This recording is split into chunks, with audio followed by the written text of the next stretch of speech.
La bonne gouvernance repose sur la transparence, l'accès à l'information et la participation active des citoyens. En Côte d'Ivoire, la loi numéro 2013-867 du 23 décembre 2013 garantit à chacun le droit d'accéder à l'information et aux documents publics. Mais la question demeure, comment amener les jeunes à s'approprier ces outils pour devenir de véritables acteurs du contrôle citoyen et de la prise de décision? C'est ce que nous allons explorer aujourd'hui autour du thème Bonne gouvernance, comment impliquer davantage les jeunes. Pour en parler, nous recevons sur ce plateau M. Koné Yogaï, président de l'ONG Jeunesse Ivoirienne pour la promotion de la bonne gouvernance. Avec lui, M. Guy Cambiré, spécialiste des droits de l'homme. Bienvenue, messieurs, sur ce plateau. Merci, madame. Tout le plaisir de vous recevoir. Merci beaucoup. On parle beaucoup de bonne gouvernance, mais quand on regarde M. Koné, les jeunes semblent encore en marge des décisions importantes. Dites-nous, est-ce que les jeunes, ils ont envie eux-mêmes de s'intéresser à cette question de bonne gouvernance? Est-ce qu'ils sont forcés? Dites-nous. Bon, pour le peu de l'expérience que j'ai avec les différentes séances de travail que nous avons eues, les jeunes, effectivement, s'intéressent aux problématiques de la bonne gouvernance. Seulement qu'ils n'ont pas les outils nécessaires, l'information et les outils nécessaires pour s'y engager. Mais je pense bien que depuis quelques années, avec les différentes réformes, avec les consciences qui s'agrandissent, avec les jeunes qui prennent de plus en plus conscience des enjeux de la bonne gouvernance, il y a une implication qu'on voit venir. Et d'ici 10 ans à 15 ans, je peux vous rassurer que la gouvernance ne sera plus la même telle que nous la voyons aujourd'hui. D'accord, on attend de voir. Monsieur Cambiré, dites-nous pourquoi il est si important pour les jeunes de s'intéresser à la bonne gouvernance. Oui, la bonne gouvernance, j'allais dire, intervient directement dans le quotidien des jeunes, c'est-à-dire l'accès à l'éducation, l'accès à l'emploi, l'accès à la santé. Et il est important que les jeunes s'y intéressent au risque de subir les décisions. Voilà, donc s'ils s'impliquent directement, j'allais dire, à la bonne gouvernance. Et nous savons tous qu'il y a au moins 70% de la population qui sont jeunes en Côte d'Ivoire, qui ont moins de 35 ans.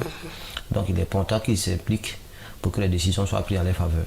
D'accord, s'impliquer, mais comment, Monsieur Koné, vous, à votre niveau, les initiatives que vous menez pour emmener les jeunes à s'intéresser à la bonne gouvernance? Oui, nous menons plusieurs initiatives, les formations, les sensibilisations et surtout l'encadrement. Les formations sont assez importantes parce qu'elles contiennent en elles-mêmes des informations. Et quand nous voyons des jeunes qui ont envie d'aller devant mais qui n'ont pas l'information nécessaire, et au cours des formations, nous apprenons certaines choses, nous sommes étonnés. Voilà. Généralement, l'information n'arrive pas là où il faut. Et nous, notre rôle en tant qu'ONG de promotion de la bonne gouvernance, c'est de leur envoyer la bonne information afin qu'ils puissent saisir cette information et travailler avec. Donc, c'est ce que nous sommes en train de faire. Voilà. Donc, nous pensons, comme je l'ai dit récemment, les années à venir, ça sera vraiment très intéressant. Et concrètement, quels sont les outils pour accéder à l'information? Le principal outil ici, c'est la loi de 2013-867 du 23 décembre 2013. Voilà, c'est la principale loi qui donne autorisation, qui donne droit à tout citoyen, peu importe son origine, d'accéder à des informations et à des documents détenus par les organismes publics. Donc c'est à partir de ces informations et de ces documents que ces jeunes, en tant qu'étudiants, en tant que membres des organisations de la société civile, en tant qu'entrepreneurs, pourront travailler avec ces informations. Un exemple très simple, si vous êtes étudiant peut-être en fin de cycle, on vous donne un thème tel que la mobilité urbaine dans les années 98, vous avez besoin des informations. Bien sûr. Voilà. Qu'est-ce que vous faites? Vous allez vous diriger peut-être vers la SOTRA, mais peut-être vers le ministère des Transports.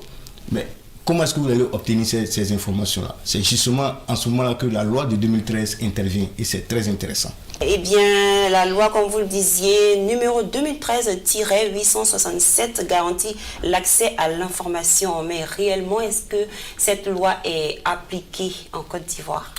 Oui, il faut dire que... Cambiré, oui, allez-y. Merci. Il faut dire que la Côte d'Ivoire a fait vraiment un bond en avant à travers cette loi parce qu'elle place la transparence au cœur de la bonne gouvernance aussi.